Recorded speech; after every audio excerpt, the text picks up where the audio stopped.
Assalamualaikum warahmatullahi wabarakatuh. Saya mau nanya lagi nih Pak Yai. Kali ini tentang perbedaan antara suara hati, nafsu, dan akal kita. Saya sangat sering mendengar kalimat ikuti kata hatimu atau ikuti suara hatimu, terutama di saat kita sedang berada dalam pengambilan keputusan yang agak rumit. Nah, suara hati itu yang mana? Karena saya sendiri kadang meragukan, jangan-jangan yang saya anggap suara hati ini adalah akal-akalan saya saja.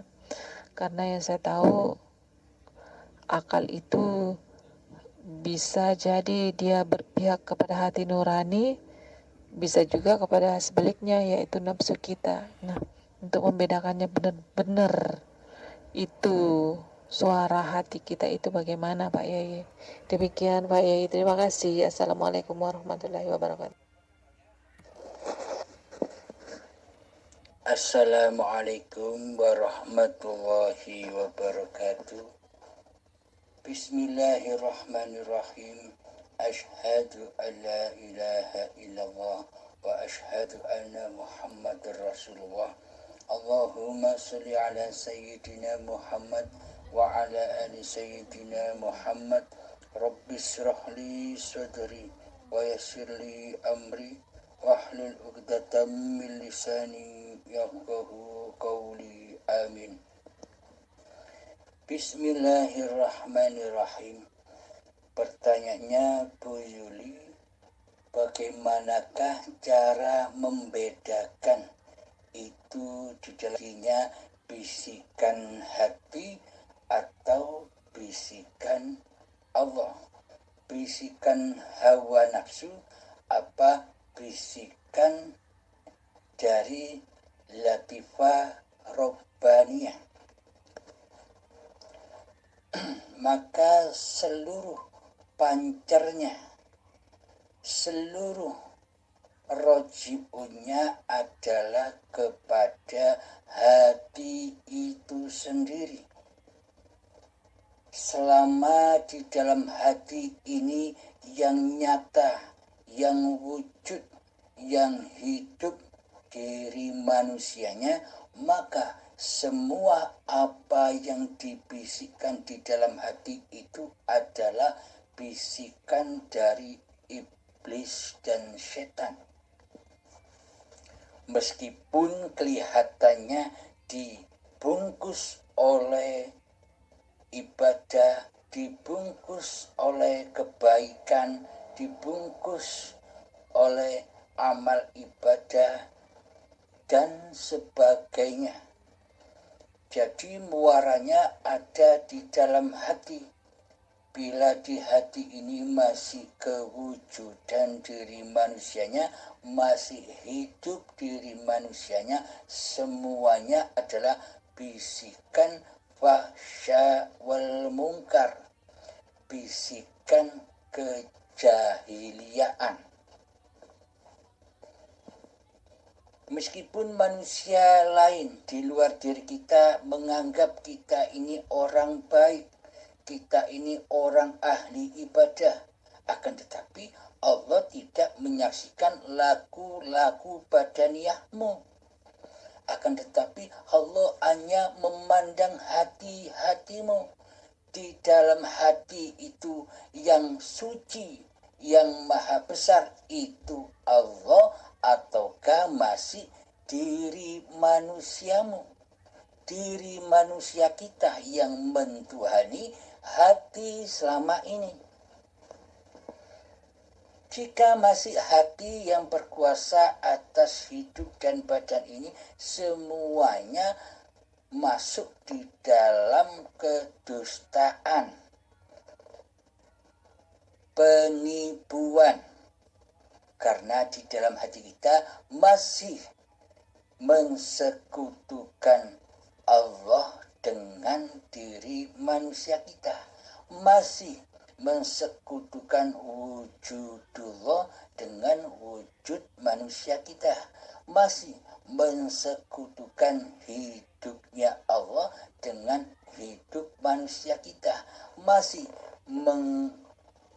mendustai mensekutukan kekuasaan Allah dengan kuasa diri manusianya. Inilah hati yang batil, selalu di dalam kebatilan. Karena perjalanan hidupnya bukan Allah yang dituju, akan tetapi yang dituju hanyalah kehidupan dunia. Sedang kehidupan akhiratnya tidak disadarinya, tidak dicarinya, tidak digalinya, tidak diutamakan di dalam hatinya. Man kana fi hadhil a'ma wa adhallu man kana fi hadhil a'ma, maka artinya begini, saya lupa ayatnya. Barang siapa di dunia ini buta mata hatinya, maka di akhirat pun buta mata hatinya, bahkan semakin buta. Dan tersesat jiwanya kepada Allah. Maka dari itu bagi manusia yang hatinya buta akan Tuhannya, syakaratul mautnya akan merasakan azab yang sangat amat pedih. Karena di situ hambanya tidak rela, hambanya tidak ridho, dikembalikan, disuruh pulang ke alam aslinya, ke alam kegoibannya, ke alam ketiadaannya, ke alam kematiannya.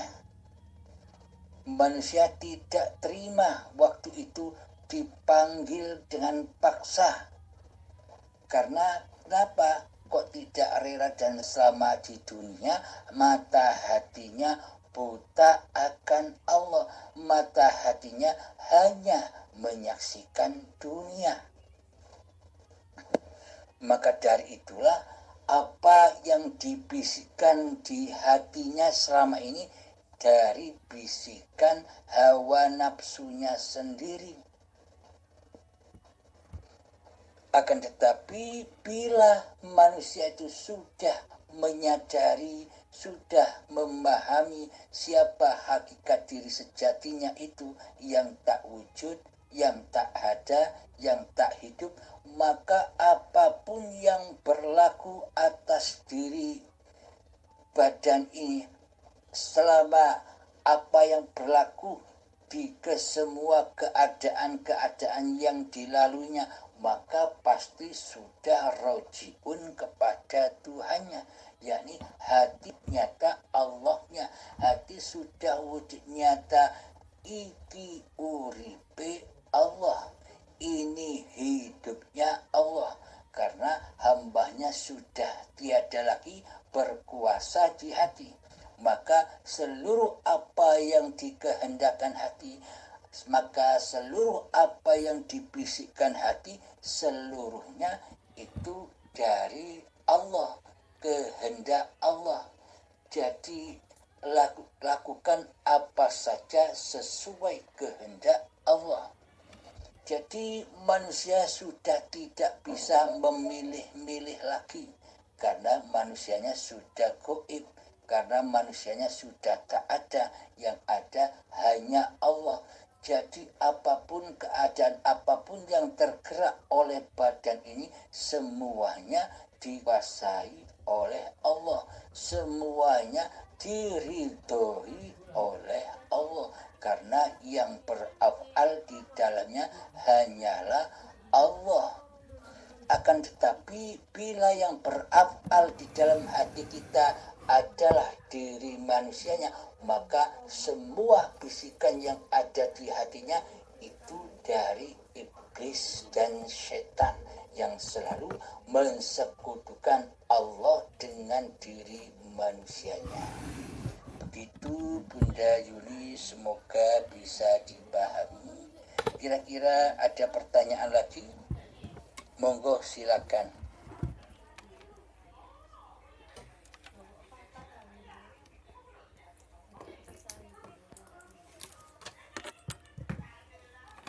Assalamualaikum warahmatullahi wabarakatuh, Bang. Dengan ini Eka Satriadi dari Bangka Belitung ingin menanyakan, Bang, begini, Bang. Bagaimana makna atau hakikatnya yang dimaksud tidak lepas tanpa tauhid di dalam kehidupan kita sehari-hari? Tolong, Bang, pencerahannya, Bang. Assalamualaikum warahmatullahi wabarakatuh.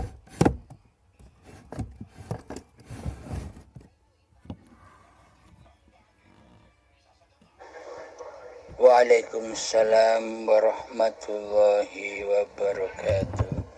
Alhamdulillahirabbil alamin. Pertanyaannya, tiada nafas tanpa tauhid.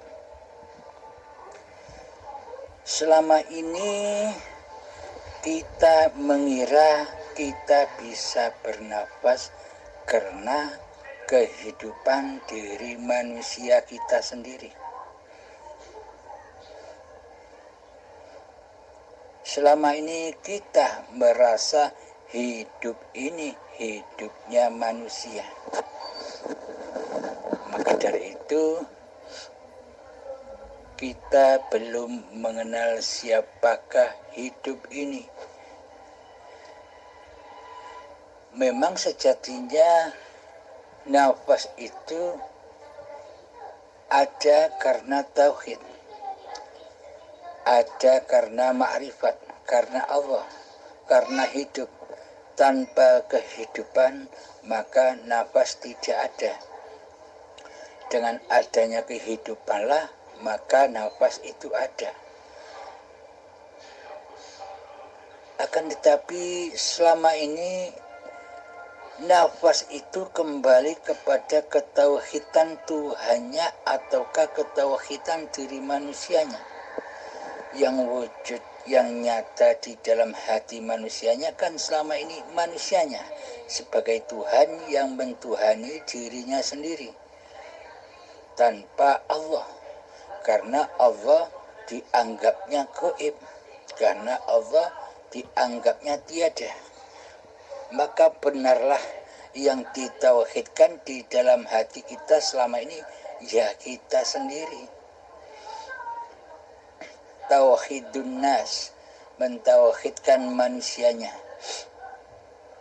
Maka dari itu bila kita ingin kembali kepada tauhidullah, tauhidnya Allah, maksudnya kembali rajin kepada Allah, maka nyatakanlah di dalam hati kita bahwa sesungguhnya hidup ini Allah, bukan hidup manusianya. Karena bila hidup ini hidup manusianya, maka manusia takkan pernah mati. Karena hidup terus, seperti hayatullah. Maka dari itu, Allah itu zat yang hidup.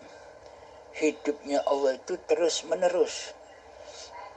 Dari mulai manusia Nabi Adam hidup, setelah itu Nabi Adam dimatikan, Allah menghidupkan lagi anak, cucu, cicit Nabi Adam hingga sekarang. Jadi hidup itulah Allah, bukan hidupnya manusia. Bila hidup ini hidupnya manusia, tentunya Nabi Adam sampai saat ini pasti tidak akan mati, tetap hidup terus. Jadi di dunia ini full sesek banyak manusianya, karena manusianya tidak bakal mati karena punya sifat hidup. Lalu kenapa manusia itu mati? Karena memang hakikatnya manusia itu mati, tidak hidup.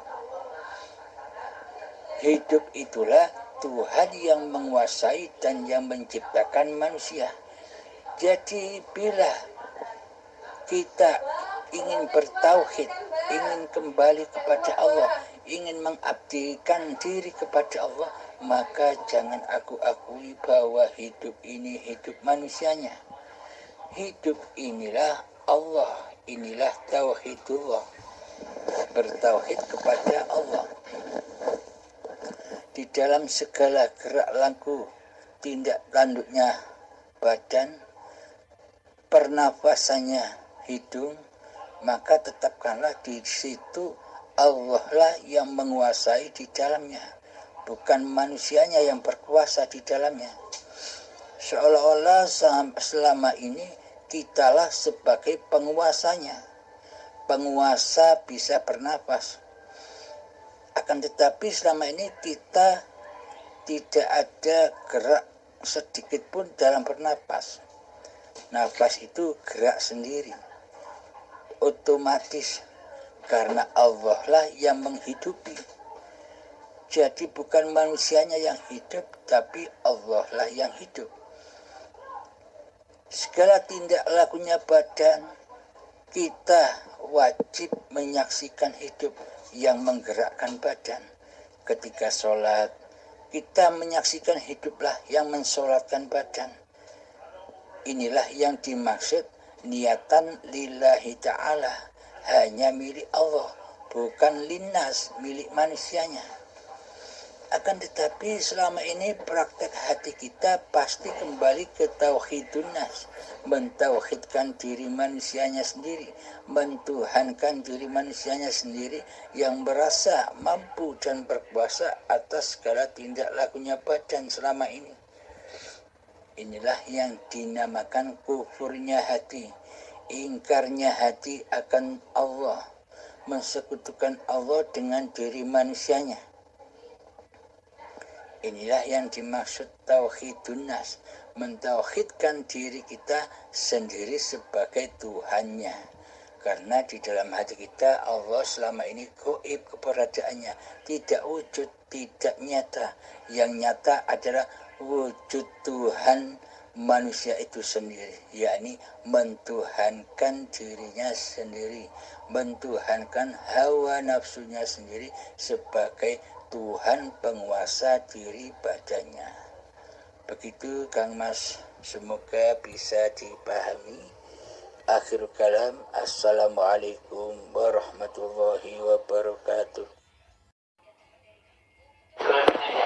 Memang dalam pengertian umum, dalam pengertian orang-orang syariat, orang yang makrifat itu harus sakti mandraguna.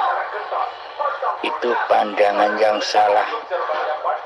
Karena orang yang bermakrifat itu bagaimana mungkin bisa sakti, sedangkan manusianya sendiri sudah fana, sudah tiada, sudah gaib di dalam hayatullah.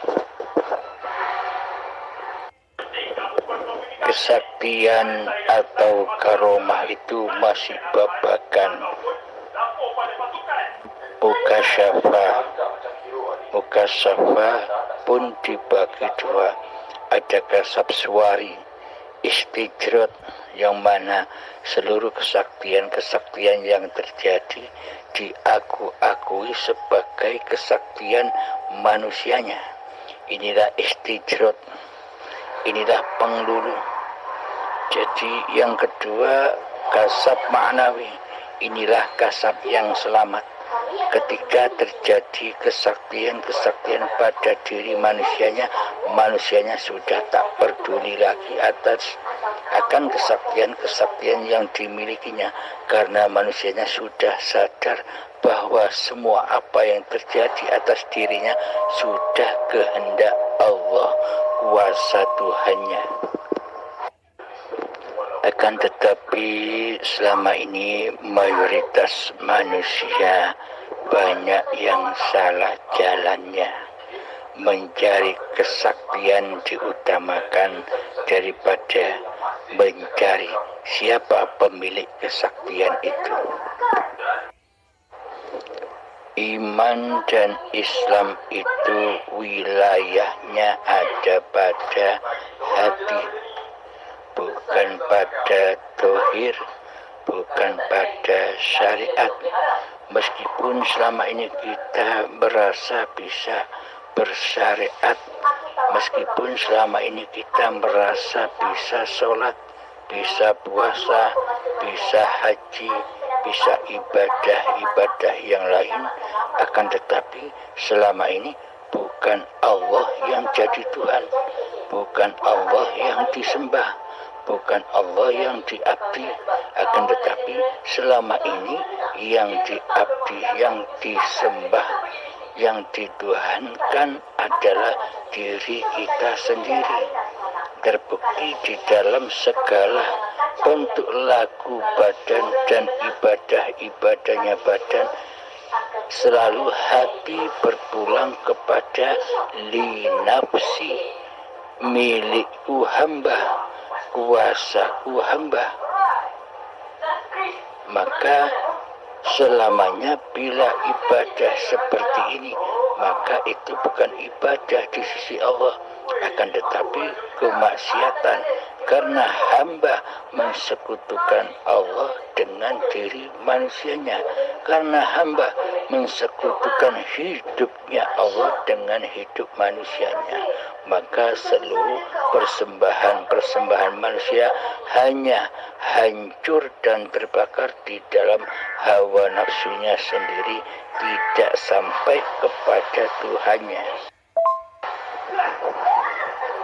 Mayoritas manusia mengutamakan ibadah-ibadahnya saja daripada mengutamakan siapa yang bisa mengibadah-ibadahkan manusianya. Yang dikejar-kejar, yang diharap-harap manusia adalah pahala dan surga. Coba kita ilustrasikan, bagaimana mungkin manusia bisa mendapatkan pahala dan mendapatkan surga bila kepada yang berkuasa atas pahala dan surga saja tidak pernah dijumpainya. Bagaimana mungkin manusia di dalam seluruh syariat-syariatnya dikatakan sebuah ibadah dan pengabdian kepada Tuhannya, sementara di hatinya Allah gaib, Allah tiada, Allah tidak wujud. Yang wujud, yang nyata, yang jadi Tuhan selama ini adalah diri manusianya sendiri. Berarti selama ini manusia tidak menyembah Allah, tidak mengabdi kepada Allah, melainkan mengabdi kepada hawa nafsu iblis dan setannya sendiri. Jika di hati manusia selalu menyembah, mengabdi, dan yang diwujudkan di hatinya yakni hawa nafsu diri manusianya, di Al-Quran sudah dijelaskan bahwa bila manusia memperturutkan hawa nafsunya, maka derajatnya di sisi Allah itu lebih rendah daripada anjing. Itu di ayat Al-Qur'annya ada. Selama hidup dan badan ini, selama Baitullah dan Masjidil Haram ini diakui sebagai kuasa diri manusianya, sampai kapanpun manusia itu selalu mensekutukan Allah di hatinya. Bagaimana mungkin Allah menerima ibadah manusia yang mensekutukan Allah dengan dirinya, yang mentuhani dirinya sendiri? Selama ini manusia menyembah yang fana ketimbang menyembah yang bakok. Manusia lebih berwalikan kepada hawa nafsu iblis dan setannya ketimbang berwalikan kepada Allah pencipta diri manusianya. Makna bertuhan, siapakah yang disebut Tuhan itu? Yang disebut Tuhan itu adalah siapakah yang paling wujud di hati kita. Hidupnya Allah ataukah hidup diri manusianya? Bila yang wujud di hati kita masih hidup manusianya, berarti manusianya sudah menyerupai Allah. Berarti manusianya mensekutukan Allah dengan diri manusianya. Sedang Allah ditiadakan, sedang Allah digoibkan, sedang Allah tidak hudur di hati manusianya. Jika manusianya sudah menyerupai Allah, jika manusianya merasa lebih wujud di hatinya daripada wujud Tuhannya, apakah ibadah-ibadah itu akan sampai kepada Allah? Muhal, bukan? Bagaimana mungkin ibadah-ibadah itu sampai kepada Allah, sedang selama ini yang kita sembah, yang kita tuhankan bukan Allah di hati kita. Jadi pada intinya, siapakah Allah itu sebenarnya? Siapakah zat yang memiliki nama Allah itu sebenarnya?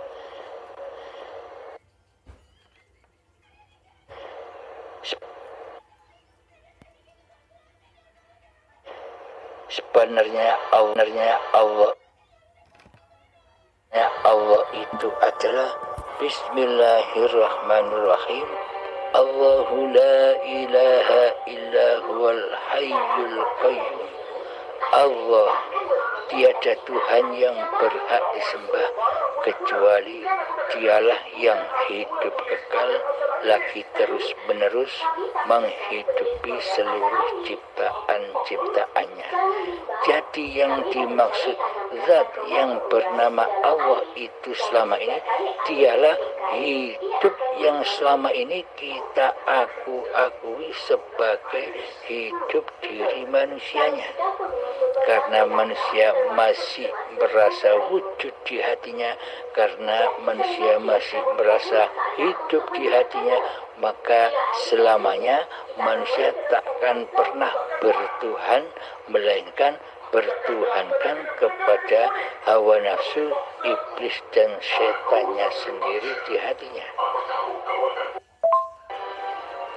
Maka bila kita ingin bertaubat, maka bila kita ingin kembali bertuhankan kepada Allah di hati kita, maka wujudkanlah Allah di hati kita, maka wujudkanlah hayatullah di hati kita, maka wujudkanlah kekuasaan Allah di hati kita. Dan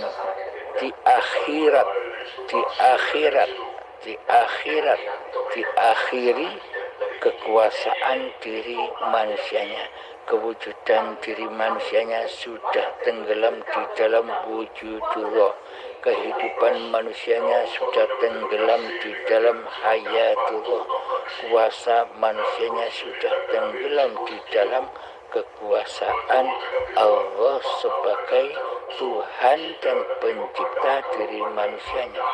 Inilah makna bertuhan. Ketika kita berapa-apa saja, ketika kita ibadah dan sholat, maka nyatakanlah Allah di hati kita, maka maha besarkanlah kedudukan Allah di hati kita, yakni selalu menyaksikan hiduplah yang berkuasa menguasai apa saja yang dipergerakkan oleh badan-badan ciptaan Allah ini. Maka yang dimaksud zahir batinnya Allah itu adalah hidup, dan badan-badan manusia inilah zahir batinnya Allah. Batinnya Allah adalah hidup, zahirnya Allah adalah seluruh manusia-manusia yang diciptakan dan yang diperjalankan oleh Allah. Dengan badan-badan inilah maka terbuktilah bahwa yang laisa kamislihi syai'un itu, bahwa hidup ini yang mencipta dan yang mempergerakkan badan-badan yang mati ini. Akhirul kalam, assalamualaikum. Akhirul kalam, assalamualaikum warahmatullahi wabarakatuh.